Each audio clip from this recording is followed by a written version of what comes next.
Well, good Sunday morning to you from Spiritual Soul Center. My name is Reverend Paula Zabkar, and here we are on a Sunday morning. There is a silver lining to every cloud, as we know, and we're able to bring you this message on Sunday morning. I hope you are settled in with a cup of coffee, maybe even some breakfast, and are ready to receive whatever it is in this message that is here for you. Well, I've once again been inspired by the daily reader that I'm using from Mark Nepo called The Book of Awakening. And here's the quote and the kickoff for this message I have for you today. And it goes like this: I finally saw that to make it through the pain, I had to be more like water and less like ice. In order to make it through the pain, I finally realized that I had to be more like water and less like ice. And I thought, yes, that's absolutely the truth. That's absolutely the truth.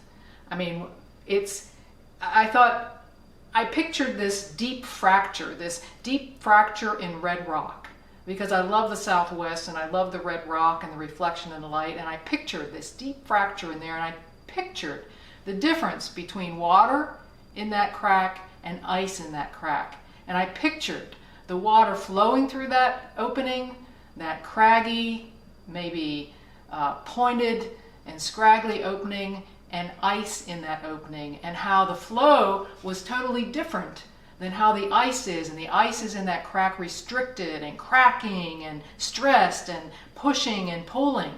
And I thought, yeah, that's a difference in how we deal with pain in our life, whether it's physical pain or the pain of grief and loss that a lot of us are experiencing during this pandemic.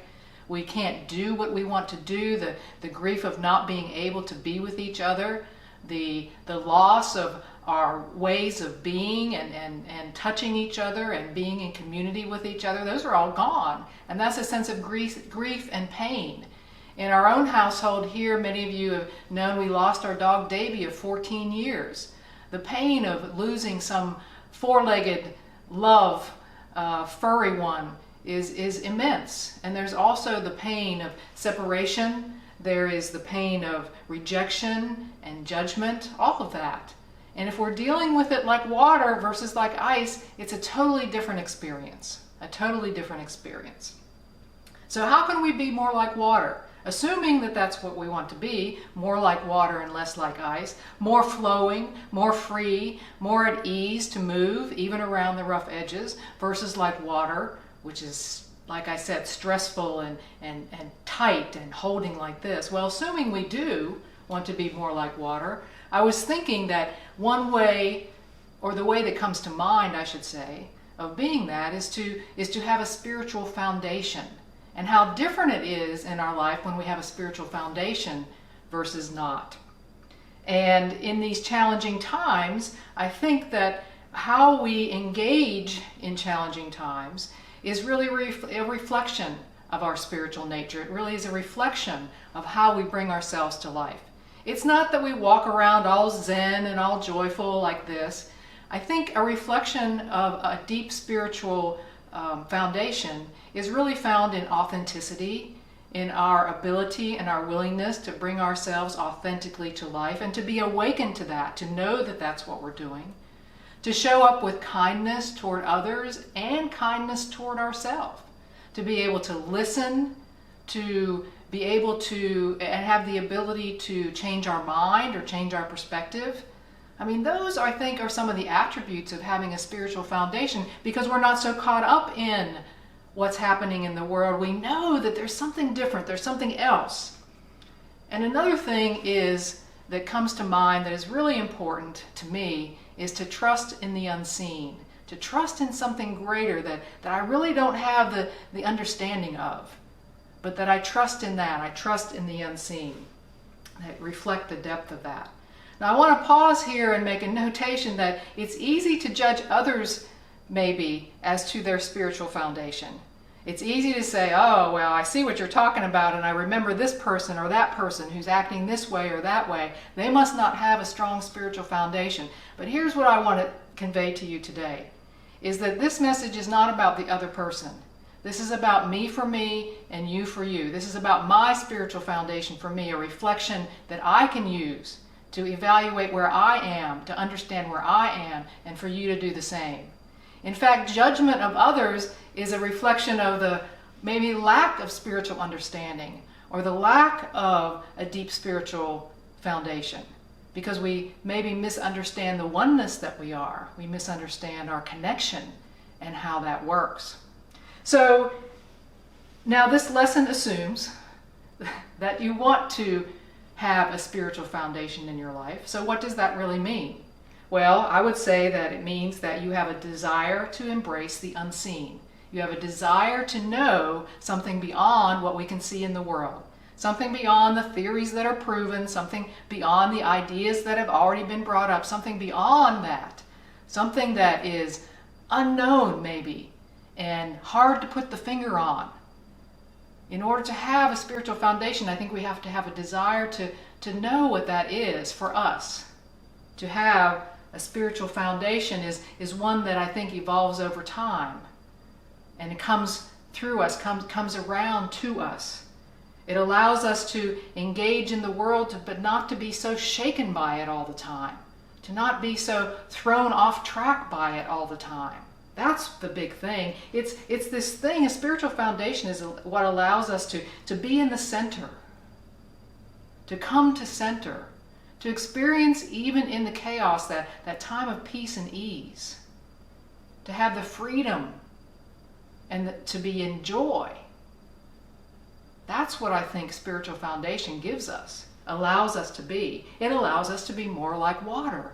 It allows us to be more flowing and more in the moment and more accepting rather than resistant like ice. You understand what I'm saying? That's why I think it's so important, because I'll tell you what, I am tired. I am tired of being shaken and thrown off course by the pain in my life. I'm tired of being taken and thrown down by it.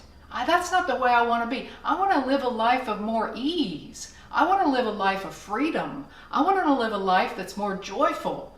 I don't want to be taken off my foundation by every little thing that comes along.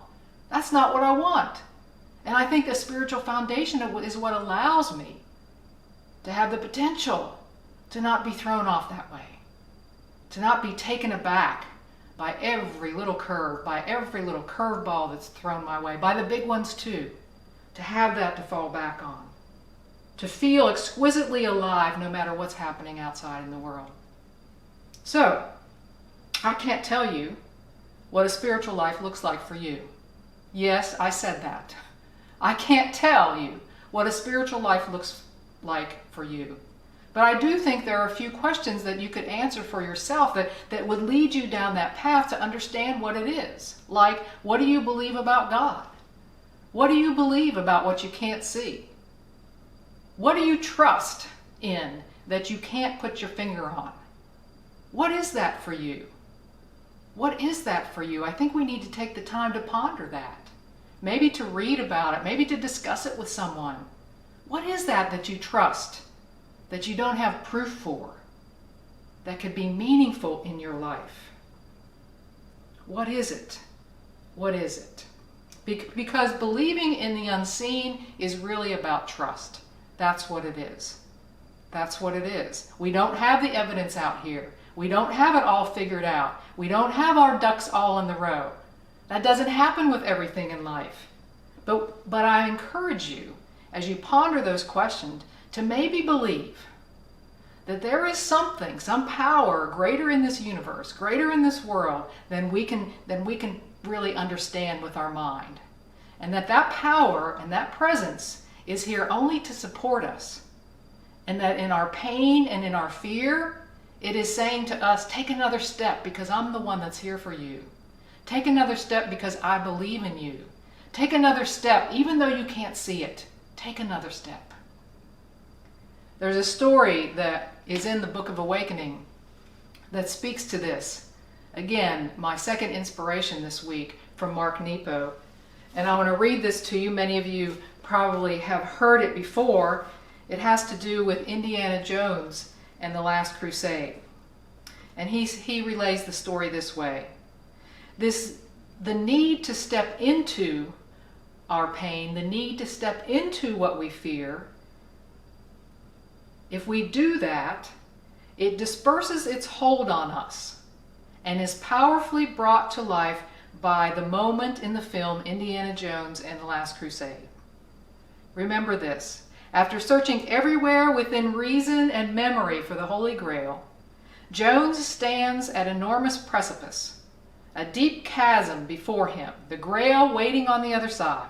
His father, wounded and depending on the Grail to heal, cries out possible interpretations of the clues Jones has been given to reach the Grail. After what seems like a lifetime of inner debate and escalating fear, he dares, against everything he knows, to step into the void above the chasm. And as he does, an enormous stone foundation appears beneath his feet, a bridge that was there all along. When all known ways of seeing have failed, we sometimes dare to step into the void. And when we do, it reveals a foundation that was there all along, but which is only made visible by our risk to think and to see in new ways, and in our trust to step into what we fear and to what is our pain, to be more like water and less like ice, to trust in the unseen, to trust in the universe to support us, to know that we'll be okay no matter what. So we're going to have a time of meditation now, a time to be still, a time to clear our mind and maybe our heart, to open up to the possibility that there exists in you right now, in me right now, that power, that presence, the unseen, that encourages us to take the next step, even if we feel we're at the precipice, to step in and know that the foundation is there.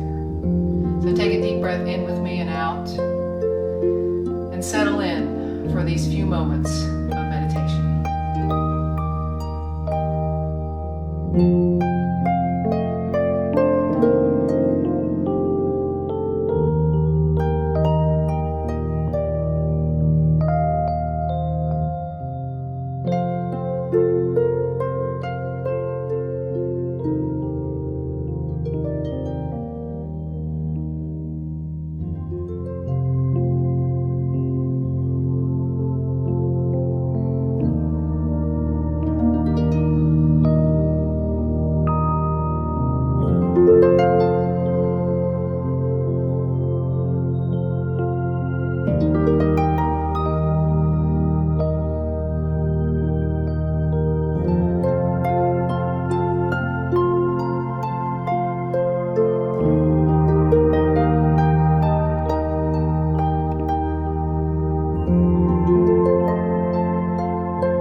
And now that we've had the time to sit still and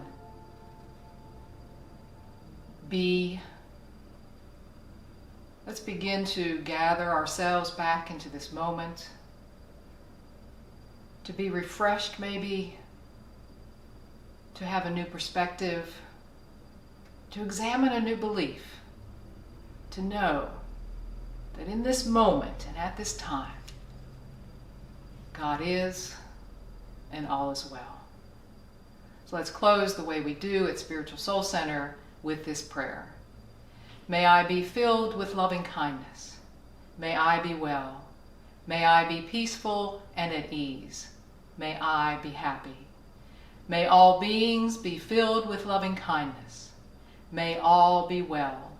May all be peaceful and at ease. May all be happy. Amen.